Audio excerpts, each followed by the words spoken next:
welcome to my review of Disney's Aladdin and Lion King games. So these games are just straight nostalgia for me.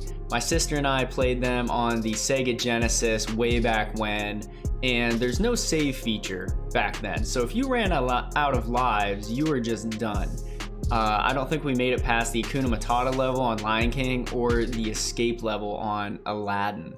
So seeing those final levels for me after so many years was awesome. I heavily abused the rewind feature in both my playthroughs, as you'll see. So this review is going to be a little bit different than most of my others because these games originally came out in 1994. So replaying them now, each one of my categories and how I score it is going to be a little bit different. Just know that nostalgia plays a heavy factor in how I scored this game. So let's start off with narrative. The plot of the games follows the plot of the movie very well. You can tell that each level of the games was based off a specific portion of each movie. And Aladdin and Lion King are still two of my favorite animated movies of all time. So taking that nostalgia effect into account, it led me to a score of 7 out of 10 for the narrative, because the plot of the movies was so good and the games follow right along with that. The gameplay of these two was absolutely revolutionary for 1994. Each level has a new look, it's unique, and different mechanics that need to be used in order to beat the level. However, playing it now is pretty frustrating.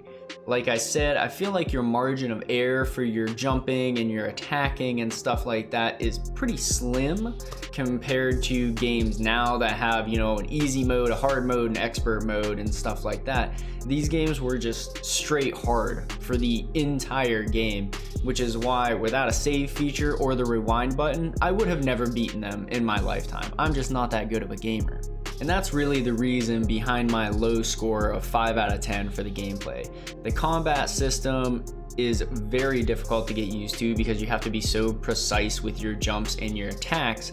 And the rewind system, while a very nice addition to the game that helped me beat it, is not at the same frame rate as the actual game. So even if you rewind your character to a portion where they're not being hit by an obstacle and then you play, sometimes that obstacle is actually coming quicker at you than the rewind feature point that you rewind it to. So that indifference between those two actually made the game quite a bit difficult. So the rewind feature is really only valuable to rewind before an entire boss encounter or before an entire stage, and then giving you that opportunity to do it again. So in essence, it's a version of save scumming, but a little bit more fluid. So I gave audio an 8 out of 10. There's no real voice acting in these games, but I think the music lined up with each level very well and the sound effects made sense. I gave value a 10 out of 10 here because I never imagined these games to have a remastered edition on current gen consoles with the new added features and every single version of the games included.